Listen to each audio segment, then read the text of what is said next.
Welcome to Quest 9, the research project. You know, every year while we're doing the research project, I always realize about midway through that most students don't understand why we're doing this. What is the purpose of research? I think the reason people are confused is because you have the wrong definition of research.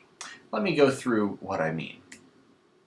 In 9th and 10th grade, you did a research project, but actually, you didn't do a research project. It was called a research project, but all you really did is a report. In 9th grade, you did a report on a musician. In 10th grade, you did a report on some piece of Greek and Roman culture. But you really didn't do any research. You went out, you found a bunch of facts about these two topics, you made a speech about them, and then you delivered the speech. That's what reporting is. It's finding facts, putting them in order, and then saying them again. That's what newspaper reporters do, or people that work for CNN, or anybody that writes a nonfiction story. Reporting is valuable, but it is certainly not research. Why is research more important? Well, we have to think of a few things. Number one, reporting is almost all done. About 20 years ago, it might have made sense to do a report on ancient Greece. There wasn't really one place that you could find all that information. Well, guess what? We have that now. For years it was an encyclopedia, but now we have Wikipedia, which is complete with links and has a lot of detail and really gives you all the information you need. Now, Wikipedia is not 100% accurate 100% of the time. However, at this point, it's pretty accurate. So reporting is becoming less and less relevant. Research, though, is a little bit beyond that. It's asking the question, why, and it's coming up with new ideas.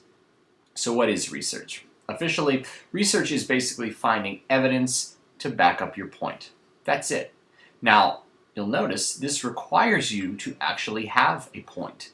In a report, you can just get up there and say, hey, this is what happened. You can't do that in research. In your case, you're going to be reading a British novel. You cannot simply write a paper telling me what happened. You need to have a point, and that point needs to be arguable, meaning it needs to be something that some people might be able to logically disagree with.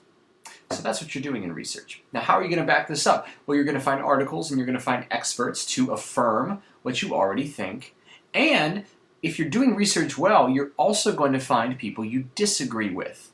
Now, in the past, you may have been told if you find people you disagree with, then just ignore it. Just don't use it.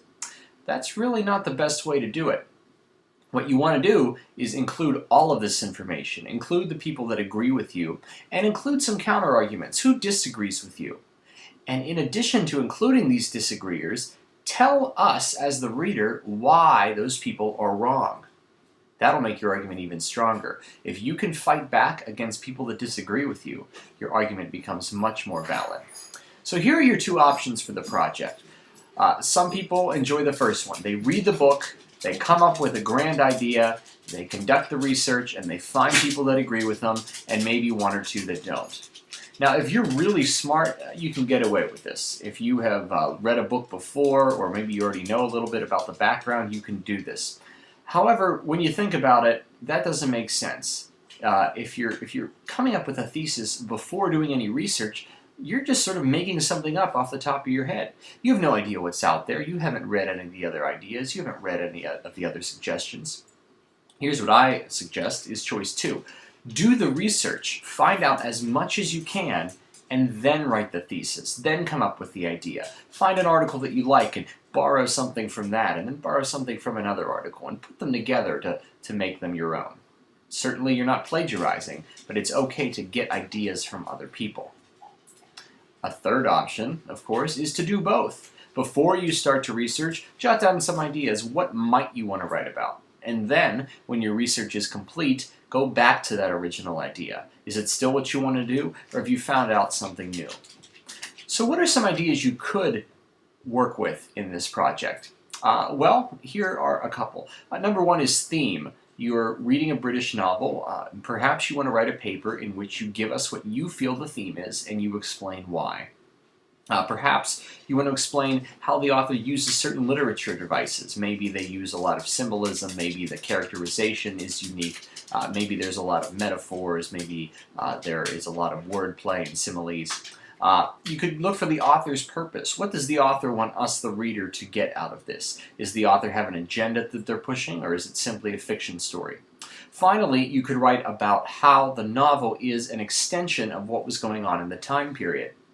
For example, if you're taking a piece of work from the Romantic time period, like Frankenstein, you might want to talk about how Frankenstein shows that science can deform nature, and you want to show how that book came out of its time period. You know, if Frankenstein were written today, the monster Frankenstein would probably be a wonderful person, because in today's world we seem to celebrate technology over nature. But that's just as an example. Well, I hope this gives you at least some idea as to what you're actually doing in this project. I encourage you to come up with a lot of ideas and run them by me. I won't write the thesis for you, but I will certainly let you know if you're on the right direction or not. Well, thanks for stopping by. Have a great day. Good luck on the project. We'll see you out there.